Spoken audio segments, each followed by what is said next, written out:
अमरावती प्रहार जनशक्ति party के संस्थापक व किसान नेता विधायक बच्चू कडू ने मेड़घाट और दुर्गम क्षेत्रों के किसान, आदिवासी और मजदूर वर्ग के लंबित मुद्दों पर शासन का ध्यान आकर्षित करने के लिए 250 किलोमीटर की पदयात्रा निकालने की घोषणा की है।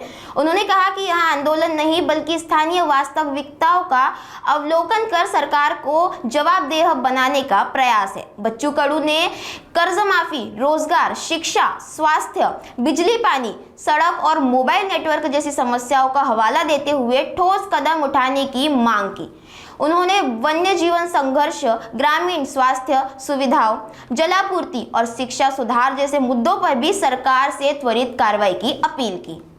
मुक्तीची आठवण आहे ते सरकारला आठवण करून देण्यासाठी पण त्याचा एक उद्देश आहे। दुसरा जो मेळघाट आहे तो म्हणजे स्वातंत्र्य झालं पण मेळघाट कुठं विकासापासून कसा दूर राहिलेला आहे त्याचं आम्ही सगळं तुम्हाला सांगितलं। स्कायवॉक बंद आहे, शाळा तिथे संपलेल्या अवस्थेत आहे, आरोग्याची तर 3-13 वाजून टाकले, तुमच्या पिण्याच्या पाण्याचे प्रश्न त्याच्या तसेच कायम आहे, विद्युत नाही, 75 वर्ष झाल्यापासून अजूनही लोकांना इलेक्ट्रिकचा खंबा त्या गावानं पाहिलेला नाही आहे। अशा बिकट अवस्थेवर खरं तर आम्ही ही यात्रा काढतो आहे, मेळघाट संघर्ष यात्रा। आणि या सगळ्या यात्रेमध्ये अजूनही 4-4 महिने झाले त्या मजुराला मजुरी भेटत नाही। हे सगळे विषय घेऊन 1 मार्च ते 8 मार्चपर्यंत गांधीजीच्या मार्गाने आम्ही ही यात्रा काढू। 9 मार्चला त्याचे भगतसिंगगिरीमध्ये सुरुवात होईल। अतिशय उग्रपणे त्याचे प्रश्न आम्ही सरकारच्या समोर आणणार आहोत, त्यावर सरकारने निर्णय घेतले पाहिजे।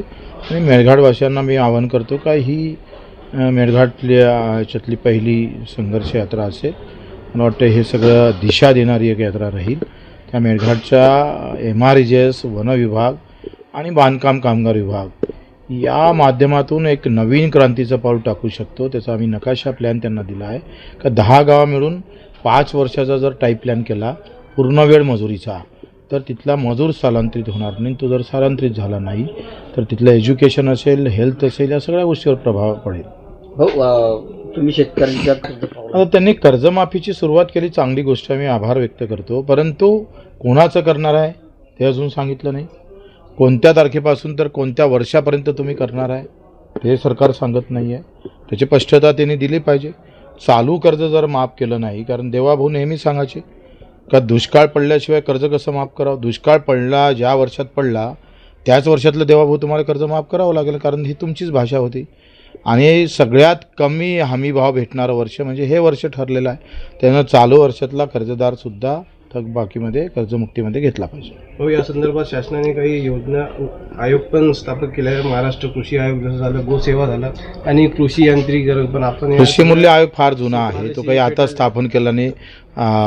मला वाटतं जय जवान जय किसानचा नारा दिल्यानंतर केंद्रातला कृषी मूल्य आयोग झाला, त्याच्यानंतर राज्याला कृषी मूल्य आयोग आला। हे काही नवीन काही केलेलं नाही आहे।